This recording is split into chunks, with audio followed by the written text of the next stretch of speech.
I know what the shutter speed does now. I know what the ISO does now. The focal point. I was looking at some lenses. Like, I know this stuff. This is knowledge I actually know about, and I can use my camera to its fullest potential. Hello, and welcome to episode 7 of Live Life. This is a series where I just rant about what's going on in my life and how I'm living and how I'm pushing through the hardships. And I'm really sick right now, so this is really hard to talk. My nose is all, oh my god. Wait a minute. That was disgusting.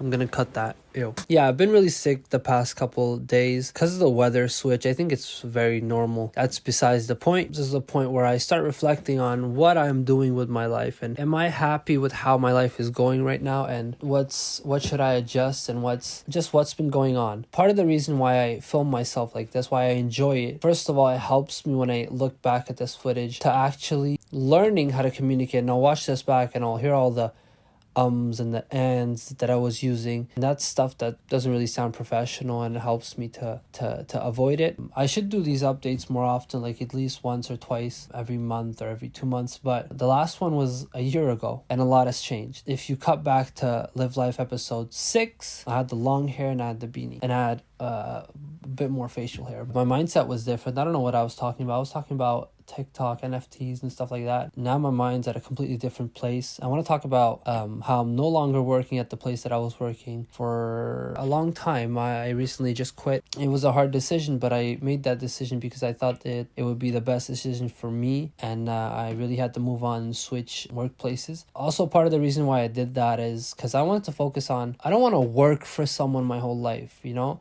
And we always say this, you always hear people saying that. Like, it's true. You don't want to be, like, you could be, and I saw this as well, like really in front of my eyes, like you could be replaced in a matter of weeks. Like, you have to give in your 2 weeks for them to find someone to replace you, but they don't have to, if they want to get rid of you, they don't have to give you a notice. They could just get rid of you the day of, and you have no choice but to leave. And I've always wanted my own business and stuff like that, so I'm working on that now, which I'm very happy about, and this is something that I have been working on for a while. I'm happy that it's finally getting done and I have the time to do it. Obviously some personal stuff that I cannot talk about, that I choose not to talk about because, you know, it's private, and I want to keep some of my life private at least. Another thing that I wanted to talk about is college.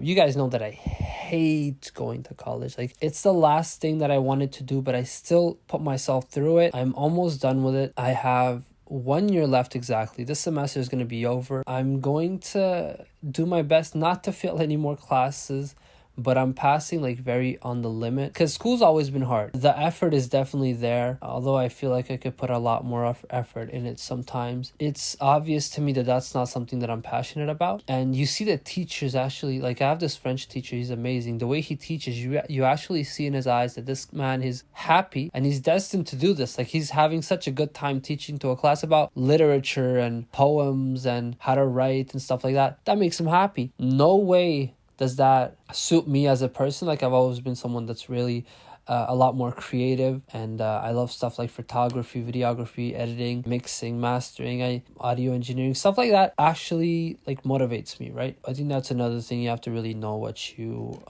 like in order to do what you love. You have to try a bunch of stuff and see what sticks for you. Learn that from Gary Vee. I'm almost done with that. I hope it goes well, and I'm not sure what I'm gonna do after college. Like, I just want my degree and start focusing on a business that I like, start from scratch, and I really feel like I could excel in that point. I also am working on some side stuff. I'm getting my truck license. For some reason, I actually want to get my license for like everything. Like, I have my class 5 like regular license. I want my class 1 truck license that includes all the heavy vehicles. I want a motorbike. I learned how to drive manual. I learned how to drive automatic. Like, I know it's just some skills that I feel like it'll be useful someday, so I really want to learn how to do that, and it's fun too. Also, I'm almost selling my cars. My FRS is up for sale. I'm just waiting for the weather to clear up to actually put it up for sale, and I feel like I'm gonna make a profit off of that. So yeah, things are actually going really well. I am strategizing on how I'm gonna do this. Like, there's some stuff on the car that I still have to fix. The grill in the front is popping out. I gotta pop that back in, but that's easy work. I need paint because there's some scratches on the front because the car is very lowered. Yeah, I need to cover those scratches as well, but that's minor stuff that could be fixed. The engine transmission is amazing. The car is at 99,000 kilometers, at 2013 Scion FRS. It's selling for a lot, and hopefully I can make a good profit off of it. But yeah, I have my Mazda 6 that I want to sell as well and get something a bit better because it's a 2005. It's getting a bit old. But yeah, that's going amazing. That's a few things that are on my mind right now. Let's talk about photography. I have a photography class in college as well. That's very basic. On the side, I've been watching YouTube videos and actually experimenting with my own camera and seeing the different things that I could do with photography and videography. And I've actually learned a lot this past month. Like, I know what the aperture is now. I know what the shutter speed does now. I know what the ISO does now. The focal point. I was looking at some lenses. Like, I know this stuff. Like, this is knowledge I actually know about, and I can use my camera to its fullest potential, which is so crazy, and I'm excited about that. I realize also when I start recording, I just start talking and saying a bunch of stuff. I forget to have a conversation instead of just trying to say a bunch of stuff for no reason. So I'm going to work on that as well. That's basically what's been going on in my life. I'm proud to say that I'm very happy about how everything is going. Like, I've been blessed with so much great stuff. As we keep asking for more and more, and when we finally get what we want, eventually we get tired of it and we ask for more, which is a really bad thing, but that's something to reflect on. The amount of times that I say and after every sentence is crazy. I should break and pause like I just did instead of using fillers like and but. It's a reflex, but it's something that we can work on because it just sounds more professional and you sound more relaxed when you actually take those pauses, because you can take those pauses because you're in control. Wow. This has been Live Life, episode 7. I hope to see you guys very soon. Thank you.